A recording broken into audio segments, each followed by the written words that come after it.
Naruto let out a yawn as he sat in Shio's house at her kitchen table. It had been a few days since he had returned from his very long excursion on dual missions. His original C-rank mission and Team 10's A-rank reinforcement mission for Team 7. Asuma had told everyone that after the compounding missions had been completed, they all got a week off from doing anything, and Naruto decided to spend a few of his days doing nothing to keep from burning out. So he decided to hang out with his bookworm friend and see what she had been up to while he had been gone. He had given her the play-by-play of both missions and saw her face light up in excitement when he told her how well things had turned out. However, he saw her visibly frown when he got to the part about Zabuza and Haku.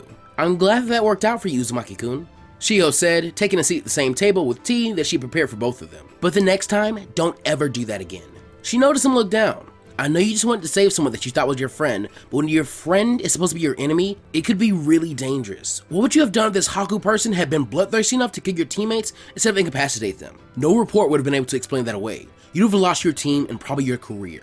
"I know," Naruto said out loud. He really did know. He had played it through his head 1,000 times since it actually happened. If Shikamaru and Ino had been killed because he wanted to do the right thing, he would have probably have never gotten over it. Even now, he still kicks himself 8 times every day over it. The fact that he could replicate himself and the fact that his clones had a propensity to talk shit to him when they weren't fighting didn't help matters at all either. "I don't like it, but I know that now, Shio-chan. It won't ever happen like that again." When he said he didn't like it, that was probably the most honest thing he could have said at that moment. So now, trying to be a decent human being would end up getting him and his friends killed? Apparently the world really was that messed up, and he was still too weak for what he needed to be. For him, being the muscle of Team 10, he just wasn't strong enough, and the battle with Haku proved a very valid hole in his game that Sasuke had not so subtly wordlessly pointed out afterwards, though the young Uchiha himself was unable to take advantage of it during their skirmish. If Naruto and his clones couldn't get close enough to grab his opponent, then there wasn't much he could do. If he could get close, but his opponent still could kick his head in or stab him before he grabbed them, then all of his taijutsu was pretty much useless. Now granted, not every opponent he faced would have the Sharingan to clock him and each of his clones' position in slow motion as they came towards them, but that simply wasn't going to cut it any further. That just wasn't going to fly against anyone stronger than him. If he had to fight Sasuke again, he wasn't sure if he'd be able to get close that easily again, and if he ever wanted to beat Tenten, then he needed to step it up, because she would be throwing more weapons than Sasuke did, and he and his clones both knew that she didn't miss. Another transformation trick like the one from before wouldn't save him the next time, and he wasn't as fast as he thought he was. He could be outmaneuvered, and then he and his team were in trouble. Shio had let Naruto come over for lunch as she had been granted a short day at work and was free. It gave them both some time to catch up, and finally getting to hear about his first mission seemed like a good way to do so as any. But now it seemed that the conversation had settled into the negative parts of the most recent experience. "What are you thinking about, Uzumaki-kun?" Naruto's face twisted slightly before he spoke. "I need to get better. I didn't need you or Asuma-sensei to tell me that we shouldn't have walked away from that. I already knew. I thought they were dead. I messed up." He looked over at Shio, who was listening to him intently as she drank her tea. "So, do you know what I can do? Until I get bigger, the scroll says I can't learn any more sticky fist moves that it has since I'm still short." He finished with a grumble. Shio smiled at him. "I'm glad you're taking the scroll's advice instead of trying to force it along. It takes a big man to admit that they're little." He glared at her, getting her to laugh a bit. "I'm just messing with you. But if you want my advice, you should go to your sensei about this. I don't know any ninjutsu that would be good for you, and like I said, I'm not much of a fighter."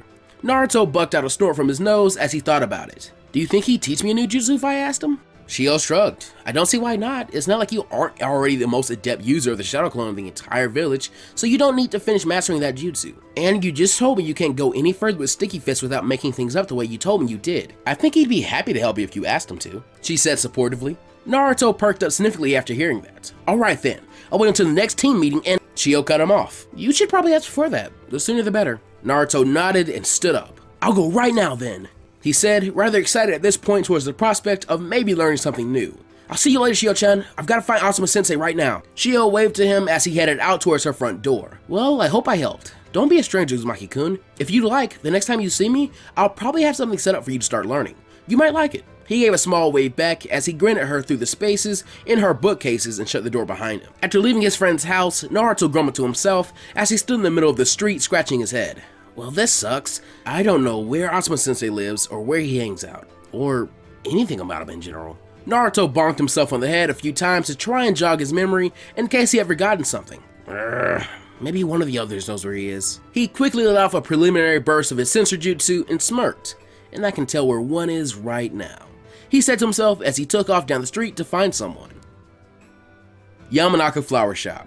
Ino leaned against the counter inside of her clan's shop, waiting for business. Not much had been happening during her week off, and to keep from doing absolutely nothing for the entire week, she had been conscripted to work for a day in the shop, which was still rather slow going, only now, at least in addition to being bored, she was also being productive. A ring of the door opening barely registered her attention as she prepared to drone out the usual response to customers entering. "Welcome to Naruto?" she said in confusion as she saw her fellow blonde teammate enter and look around, pumping his fist victoriously. "What are you doing here?" "Yes!" Naruto shouted to himself. "I thought I messed up for a second and I still couldn't read any signs with my jutsu." He then noticed Ino looking at him blankly as if wondering why he was there. "Hey Ino, how's it going?" She let a humorless smile come onto her face as she sat her elbows on the counter and placed her hand under her chin. "I'm so bored, Naruto. Please tell me you've been doing just as much of nothing as I have." "Pretty much," Naruto said, rubbing the back of his head with a salty look on his face. Ino laughed slightly. By now, she knew that Naruto hated not really doing anything, so this week off was probably killing him slower than it was her. They weren't even halfway through it yet. "Listen, I need your help really quick, can you?" She blinked her blue eyes in a confused manner before pointing around the store. "I'm working right now, Naruto. I can't leave. What if a customer comes in later?" Naruto stared at her and slowly brought his fingers up into the cross seal he used to form the shadow clone before Ino cut him off from doing so, knowing exactly what he was about to do. "No, Naruto, that's a bad idea. You don't know anything about these plants, and you leave a transformed shadow clone?" He brought his fingers down to cancel attempting the jutsu. "Well, damn, Ino. I know how to water and take care of the plants, and act like you long enough for you to help me out. I just want to know where Asuma-sensei is." Ino arched a feminine eyebrow at hearing what Naruto needed from her. "Well, how would I know where he is if you don't? Check his house or something." "I don't know where that is," Naruto admitted, putting his hands in his pockets and kicking that invisible dust on the ground. "That's why I'm here. Where does he live?" Ino shrugged helplessly. "I wouldn't know. I figured either you or Shikamaru would know where he lived if anyone would know. You're out of luck this time with me." She then had another thought. "Why are you looking for him anyway?" Naruto frowned. "I'm gonna see if there's anything he can do to help me get better. I almost got you guys killed back in the land of waves. Shadow clones are cool and everything, but if that's all I got in my taijutsu, then I'm still too easy to scout." Ino gave him a dry look that showed her lack of amusement at how he perceived his own skills. Yes, if Naruto couldn't grab you, then there wasn't much he could do other than exhaust you, and the bulk of his solo offense was directed around him doing whatever it took to get close and get a hand on his opponent. But he really underestimated his own ingenuity when it came to doing just that. Naruto's masterful use of the transformation to deceive his enemies was even something that Ino had worked on trying, and Shikamaru had even worked it into one of their regular strategies. If anything, Ino was the one that figured that she needed to pick up something new, hence why she had taken to watching the shop today with no complaints. If she could get on her dad's good side, then maybe she could get him to help her with something else. Maybe help her come up with new ways to hit the mind-body switch jutsu, without anyone helping her keep the enemy busy, or even a new jutsu altogether. Ino opened her mouth to talk Naruto down about how what happened in the land of waves was all of their faults, when an adult male voice sounded out from behind her. "So this is Uzumaki Naruto, the third teammate I've heard so much about." Ino didn't need to turn around to know who that was. She had been hearing that voice every day of her life, and from looking in Naruto's eyes as he looked up at the man, she knew she was right about who it was. "Hi, Daddy," Ino said without turning around, laughing inwardly at the deer in the headlights look Naruto had on his face as he looked up at her father. "Yes, this is Naruto. Naruto, this is my dad, Yamanaka Inochi." The man had long blonde hair and a ponytail like Ino had, only his was darker in shade and spiky on top, not like his daughter's. He had blue-green eyes, and wore the usual Lee Shinobi outfit and flak jacket, as well as wrist and hand guards, and a sleeveless red coat. Naruto slowly raised up one hand and waved weakly. "Hi, Ino's dad." Ino palmed her face at Naruto's introduction to her father, while the youngest blonde male continued. "Nice to meet you." The man kept a rather unnerving gaze on Naruto that lasted long enough for Ino to even turn around as she wondered what exactly the man was doing. Rolling her eyes, Ino spoke up to her father. "Daddy, stop trying to read Naruto's mind." Inochi face faulted and abruptly stood up. "I wasn't trying to read the boy's mind," he defended to Ino, who simply glared up at him and placed her hands on her hips as if to challenge him. "I'm being honest, I wasn't trying to." "Then why were you staring at Naruto so hard?" she asked, gesturing back to Naruto, who seemed to be seriously considering what having someone in his head reading his mind would be like. "I was trying to judge the boy's character at first glance," Inochi said, as if it were obvious. "If he had backed up or flinched or started sweating, then I would have had to consider the boy a lower caliber character, and he would have had to work hard to earn my respect. Thanks to you, you messed it all up, and now we'll never know," he said to his daughter, whose sweat dropped at her father. He ignored her and walked from behind the counter up to Naruto. "It's good to meet you, Naruto. I've heard a bit about you recently." "Really?" Naruto said happily. The way he said that sounded promising. He wasn't used to people saying that they've heard of him sounding positive about it, but Inochi hadn't glared at him yet, or anything really. He half expected the man to kick him out when he first saw him, and after that point, he started feeling more at ease about things. Yeah, Inochi said with a toothy grin. For instance, more muscle than brain, sticky fingers, junior smokestack. Naruto's face fell to one of a deadpan with each title he had apparently been given that Inochi recited. His vision slowly turned to Ino, who was smiling apologetically and actually mouthed the word sorry to him. And then there's Daddy, Naruto gets it. Ino finally said with her face in her hands, just wanting it to end. Maybe if she was lucky, Naruto would only stop talking to her for a week until she could prove she was sorry for coming up with all those fake aliases for him. She was so getting Inochi back for that one whenever she got the chance. Why? There were still so many more. They got better. Inochi chuckled back at her before looking over at Naruto, who had the proverbial rain cloud over his head at the moment. It's okay, Naruto. She had way more names for you. That seemed to make the rain pour down harder, so to speak, as Inochi continued to talk. You're lucky like that. Shikamaru only has one, so does Asuma. I don't think that Sasuke kid has any. Ino had to avert her eyes from Naruto as he gave her the teary puppy dog look. Damn, he did that really well. Giant, quivering, emotional blue eyes were super effective. Inochi finally noticed that Naruto wasn't taking these revelations very well, and he laughed as he patted the boy on the back. Oh, I didn't explain. That's how Ino showed that she actually gives a damn about you, kid. The more names she uses when she talks about you means that she actually thinks about you enough to pull up something about you to name you with. Like I said, they get better. That actually prompted him to stop acting down in the dumps, as if someone had flipped a switch. With a blink, his eyes turned back to normal and he looked up at the towering adult. They get better? Like what? Ino's eyes widened as she looked up at her father desperately. Daddy, no, don't you. Inochi grinned and grabbed Naruto's shoulder. Well, there are a few, but my favorite one is when she calls you her long-lost big brother. I think that was rather cute, and I can actually see it a little bit. He turned back when he heard something bang against the counter and saw Ino with her head down. Alright, Ino, I'm done picking on both of you now. Ino let out a huff and blew her bang out of her face before turning her attention to Naruto. Sorry about that. Anyway, I don't know where Asuma-sensei lives, or where he hangs out. Sorry. Naruto nodded with a frown on his face. And stop talking about the land of waves. It happened. We're not dead. You're stronger than the rest of us. Don't make me go into your head and switch your wiring around till you get over this. I'm over it, Naruto exclaimed, knowing enough of Ino's family jutsu to not exactly desire having her poke around in his head. Who knew what she would find in there? He definitely didn't. After all, Iruka said his mind was scary. He remembered that. I've still gotta do something though. If it's not just because I want to get better, it's because I'm bored. What the hell did he expect me to do for a whole week? He shouted the last part indignantly. Growling to himself, Naruto turned and headed towards the door to the shop. I'll see you later, Ino. Maybe Shikamaru knows where he is. Ino waved to Naruto as he left. Bye, Naruto. As Naruto disappeared from the door of the shop and headed off towards wherever he planned on heading to next. She then turned to Inochi with a dry look on her face. Did you have to tell him the long-lost brother thing, Daddy? That was a slip. Inochi laughed as he started returning to the back. Yeah, slip. Just like the other slip that you called him, or did you want me to tell him about that instead? He said, getting Ino to give him a wide-eyed look. I could go find him right now and tell him the other thing you called him. He might like that one. You tell him that and I swear to Kami, Daddy, ow. Ino threatened, prepared to fight a losing battle against her old man if he was even slightly sincere with his previous suggestion. Inochi just waved her off as he vanished from the front area of the store. I thought it was just a slip, he taunted. I like that boy more than that Sasuke kid you've been talking about for the last 5 years anyway. Ino didn't bother chasing him back there as someone still had to watch the front and her shift wasn't over yet. She simply seethed in the front, gritting her own teeth to keep from yelling. I'm gonna make him teach me how to erase memories, and then I'm gonna rip that one out of his head, damn it. She sighed and calmed herself down as she pulled a scroll from under the counter and blew the dust off of it. Why was this one so far back in the storage room? It seems like something useful to me, she said to herself as she started to read it, mostly out of boredom. Poisons, toxins, and venoms, the equalizers of the ninja arts. Later, Nara compound. Where the fuck is Shikamaru's house? Naruto thought to himself as he rushed through the grounds owned by the Nara clan. He really didn't know where he was going.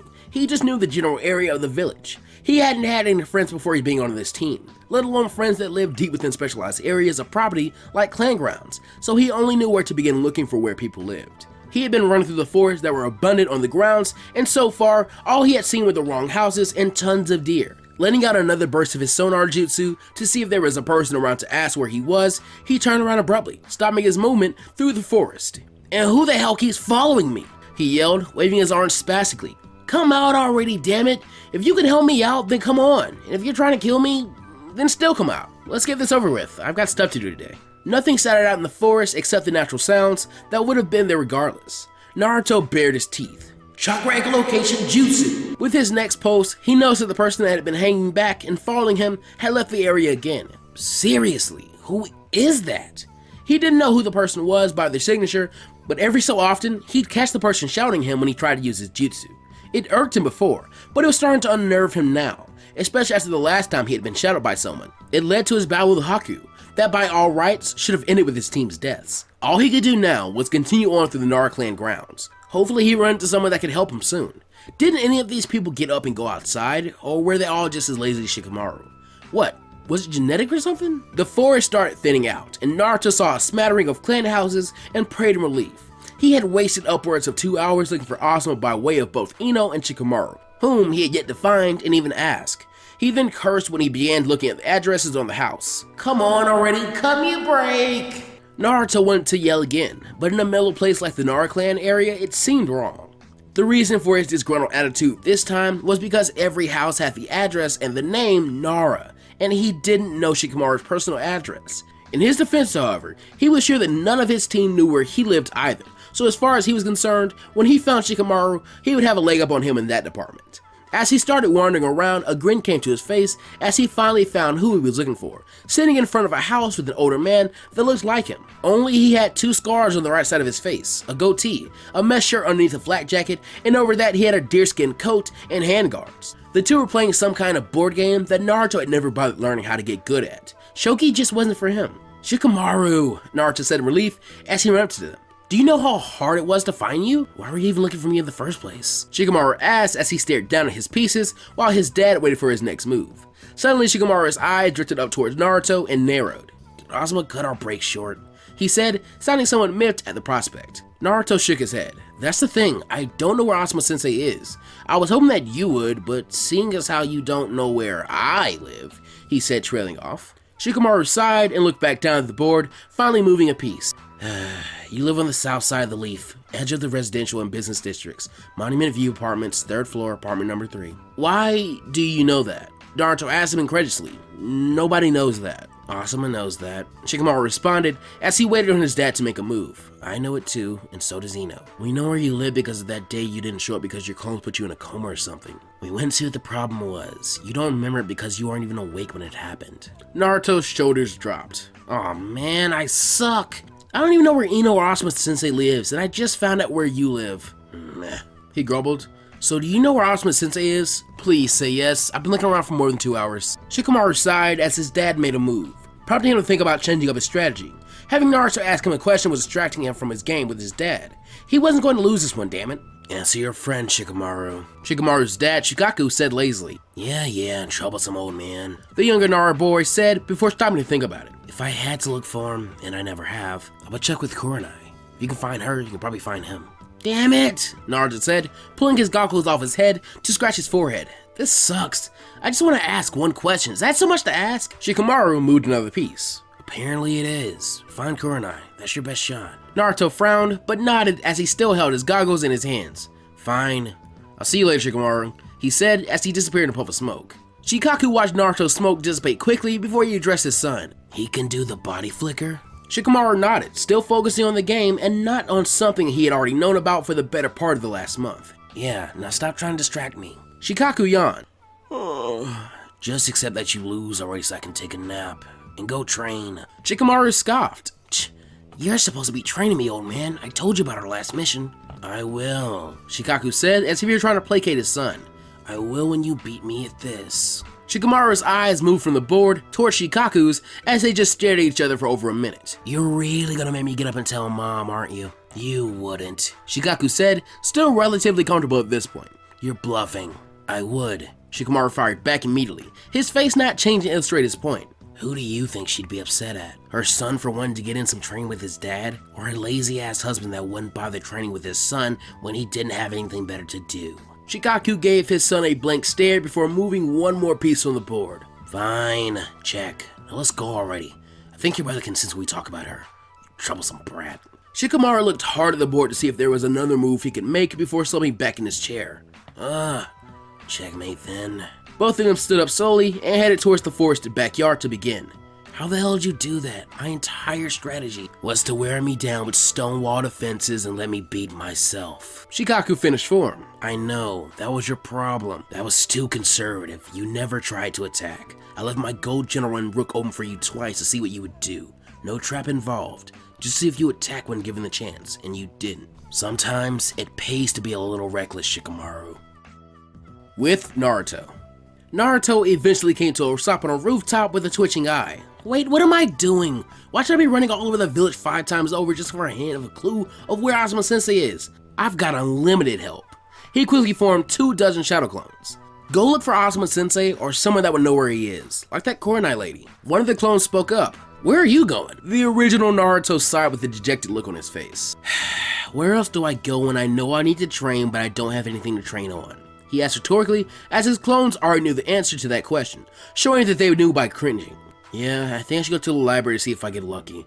All of his clones let out low, hissing noises at the prospect of going to the library. I know, be happy that I'm not making any of you go. I'll make other clones for that to help me look for something later. Now get going. The clones saluted and took off in their search for Asuma, while Naruto made his way towards the Leaf Archive library to see if there was anything worth digging up, like the gold mine he had found in his Taijutsu theory scroll. He doubted it, since his clones had scoured the place with Shiho, someone who actually knew what to look for, once already over the period of an entire week, and pulled up nothing. Yeah, I'm not going to the library, he thought to himself as he dropped back down on the street and began walking. If I want to read a book, I'll just go to Shiho-chan's house and that's if I can get anything from her. She has enough books around for it to be a library by itself. Gah, why is having off time so irksome? Naruto said to himself as he dropped back down to the street. Ino's working, Shikamaru's being Shikamaru, I can't find Asuma Sensei, and I don't have anything to do today. He blinked after subconsciously letting off a pulse of his sonar jutsu before twisting his face rather angrily. And come out or stop following me already! Damn, I can sense you! I just don't know who you are! He yelled into the air, confusing all of the villagers. Letting off another wave, he shook his head as the signature vanishing again from his radar.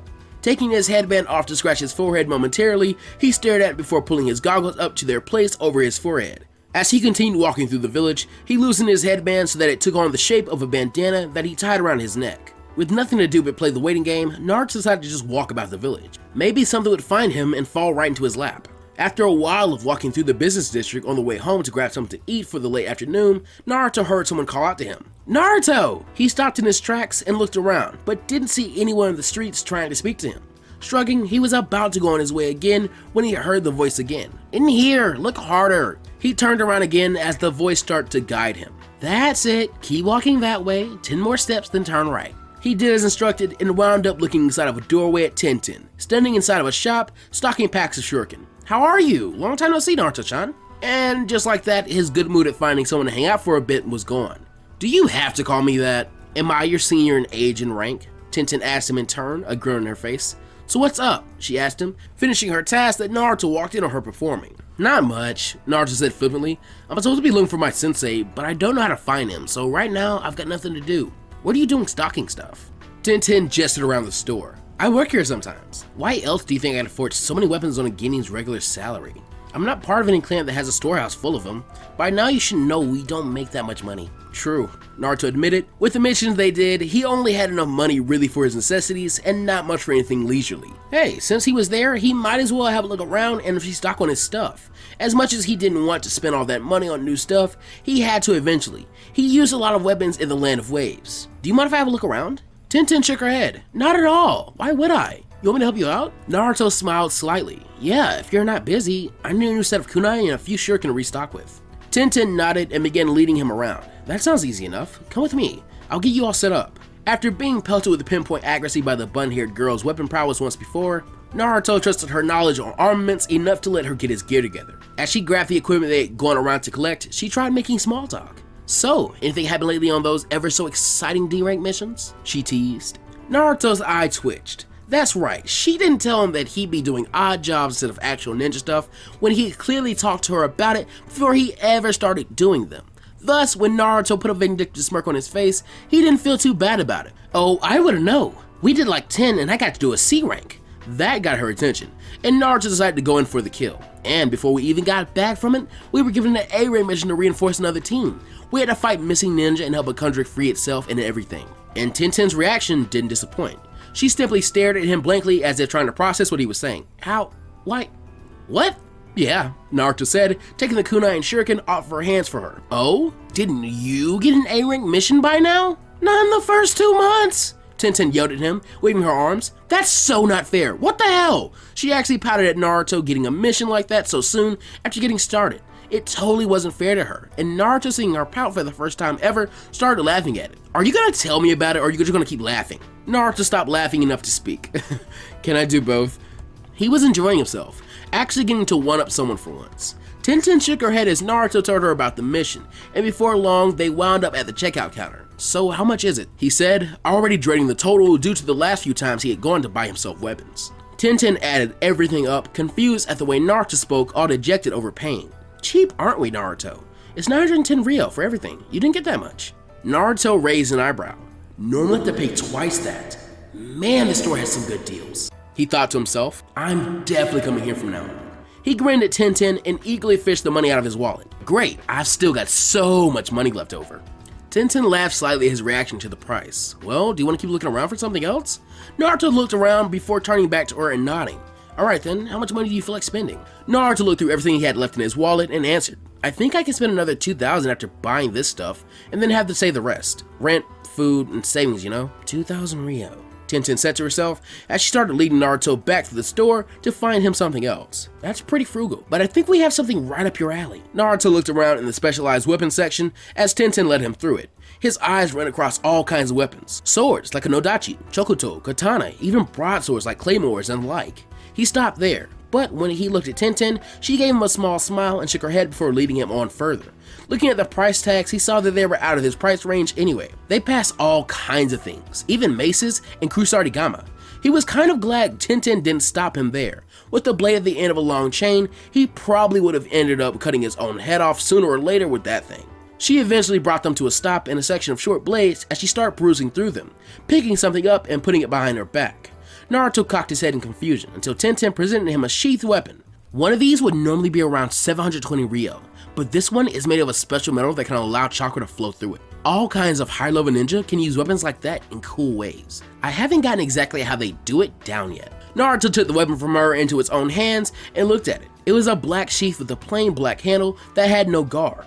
Naruto pulled the weapon from the sheath and held a 26-inch blade in his hands. As it went further to the top, it curved forward and then directly back, leaving the flat of the blade straight. Tenten gave him a machete. It's 1650 Rio, because of the metal it's made of, and I think it suits you better than a regular sword would. You look like the kind of person that would appreciate functionality over having to learn too much technique, Tenten said as she walked back towards the checkout counter. If you want it, I'm sure it would be a cool weapon for a beginning to have. It's pretty easy to use, and they're really versatile. The sheath even has a sharpening stone in it, so when you put the weapon up, it sharpens itself. For years, when Naruto thought of himself with a weapon, he always saw himself with a huge shuriken or a wicked-looking kunai or katana, but now holding the machete in his hands, he had to say, his daydreams are overrated.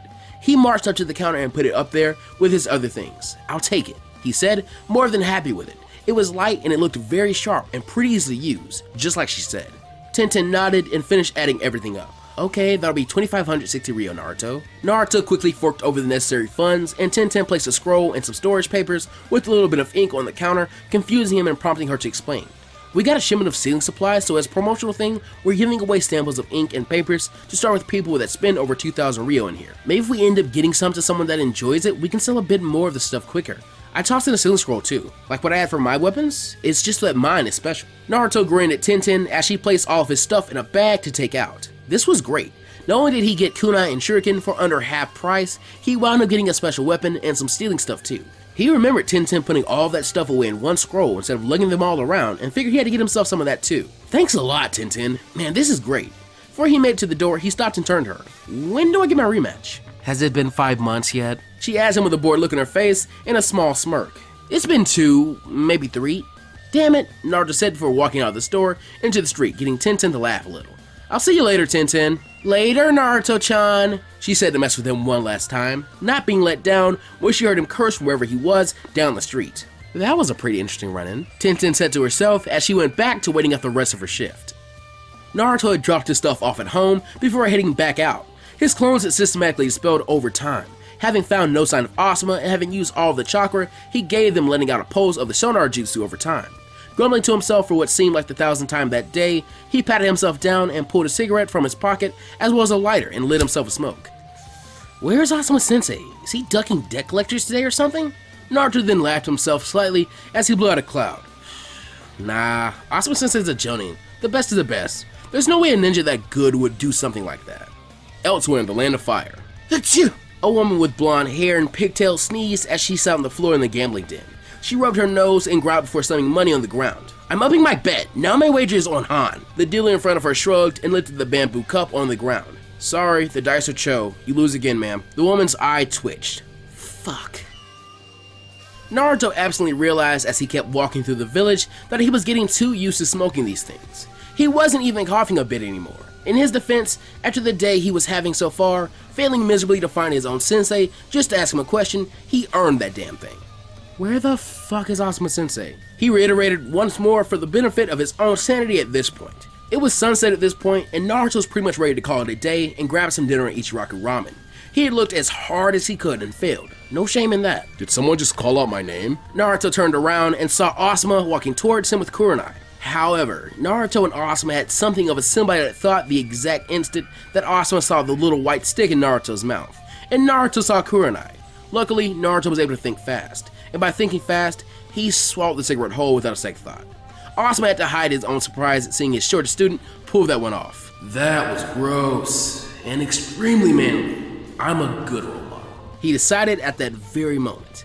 As the two jonin got close, Kurenai wrinkled her nose. Why do I smell cigarettes? She asked as Naruto had on his best possible poker face, ignoring the fact that he had just swallowed a goddamn lit cigarette. Naruto stared at the scary jonin lady with wide eyes. Because you've been hanging out with Asuma-sensei? She said as if that were the exact reason why, and from the look on her face, she was about to buy it. Thus, it was time to change the subject. Never mind that. He turned to his sensei. Where the hell have you been all day? I've been looking all over the village for you. He started listing things on his fingers. I asked Ino and Shikamaru, I ran my own errand and still kept looking for you. I had clones all over the place. I've been getting stalked all freaking day by someone I don't know and haven't seen just looking for you. What do you have to say for yourself? Kurenai looked at him strangely. You were stalked? She said unbelievably. Asuma and Kurenai looked at each other before looking back at the rightfully pissed off Ginny. Don't worry about where I've been all day, he said to Naruto, hoping things didn't go much further than that, as did Kurenai. No, Naruto said, shaking his head. No. Hell no. It doesn't matter that I don't know where you live or what you do in your free time or anything. I have been out and looking all over the place for both of you and didn't find a single thing. What the fuck have you been doing all day that made you both so damn hard to find? It's like you were ducking every single life form. I kind of was, kid. Shut up now, Asuma said in his mind. A day with Kurenai like the one he had really didn't need to slip down to his cute little Ginny student. Because if Naruto knew, then Ino would know. And if Ino knew, then Inochi would know. And if Inochi knew, then Anko would know. And then they were both screwed because then everyone would know. And nobody was supposed to know. Well, I'm here now, so don't worry about it anymore. What do you want? Naruto let off a sigh. Alright, here goes. Asuma-sensei, can you teach me something new? Asuma shrugged. Alright, he said, and with no hesitance whatsoever. However, Naruto was stuck in explanation mode as to why he needed the help. Because right now, I'm as good as I'm gonna get using all of my other... Wait, you said okay? That easily? Yeah, Asuma said, scratching his head. I told you, I'm pretty much the only one that can help you out with, well, anything. You don't have the clan to help you out or any shinobi relatives. Or relatives, period. If I didn't help you out with learning new things, then who in the world would? He saw Naruto's face light up, and that brought a smile to his own face. So I'll drop by your place sometime tomorrow if that's alright. Since you came to me for help, I'll help you and let Ino and Shikamaru alone for the rest of the week. Maybe we can start you on something new. Yada! Naruto jumped into the air excitedly. That's so great! I can't wait! Thanks, Asuma-sensei! With that, Naruto made a ram seal and used the body flicker to vacate the scene. Kurenai blinked at the fading smoke and pointed to where Naruto used to be standing. Did he just... Yup, Asuma said, alluding to nothing else. Kurenai raised an eyebrow. It's only been... I know. Asuma cut her off as he got them to move along again to whatever destination they had been heading to before they came across Naruto. What can I say? The kid's gold. Pure gold. He's like a raw lump of clay that's just steadily shaping up. He's got some moves you never think a Genin could pull already. Kurenai nodded. Asuma had been the one to say that Naruto could have been good way before the teams were even finalized. So what about it? Does he know after you told me what happened on your last mission? Asuma frowned at that. I already talked to Dad about it. he still doesn't want me telling him yet. He wants to wait for someone that can explain it better than I could to show up. He let out a sigh and rubbed his beard. I still think it's a bad idea to keep it from him. Dad means well, but how can he keep on going without knowing what's in him? Korra and I took a moment to think about that. According to Asuma, Naruto wasn't even aware of any weird powers coming from him during his fight with Haku. He was so angry. He didn't attack Asuma or turn into a machine of destruction the way everyone around him always figured he would. Hence why most every adult in the Leaf treaded lightly around the good-natured, bright personality boy. There's nothing you can do about it though, Asuma. Korra and I reasoned with him. It's still a law that none of us can tell him about it. We could even get in trouble about talking about it out loud like this without even really saying anything. Just trust Lord Hokage's judgment for now and go with it. He's been doing fine without knowing what's in him. It can wait a little while longer. I still don't like it, Asuma said, fishing a cigarette out of his vest pocket. Korra and I didn't even bother admonishing him for smoking around her, seeing that he was really sort of upset about things at the moment. It's like putting Naruto in a minefield and telling him to run laps. There's so many things that can go wrong. Korra and I could see that he was going to be overthinking this for the rest of the day, and then some. She only had one more thing left to try to get Asuma out of his slump, or else she might as well have left him alone to think right then and there. So, are we going back to your apartment, or mine? As she noticed him freeze up and look at her blankly, she knew that it worked toward snapping him out of it. The next day, Team 10 training ground.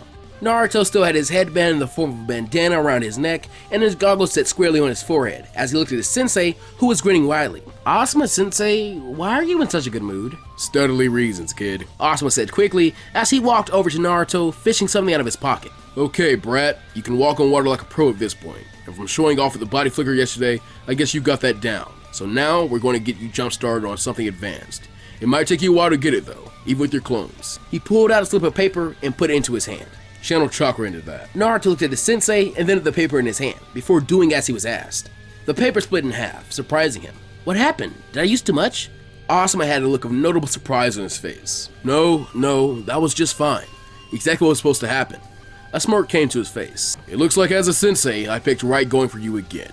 Naruto, you have an elemental chakra nature of the wind variety, just like me. Lucky you. So, Naruto said, not necessarily getting what the big deal was at the moment. What does that mean? Asuma chuckled and put a hand around Naruto's shoulder as he led him along. I'm glad you asked. Let me explain to you.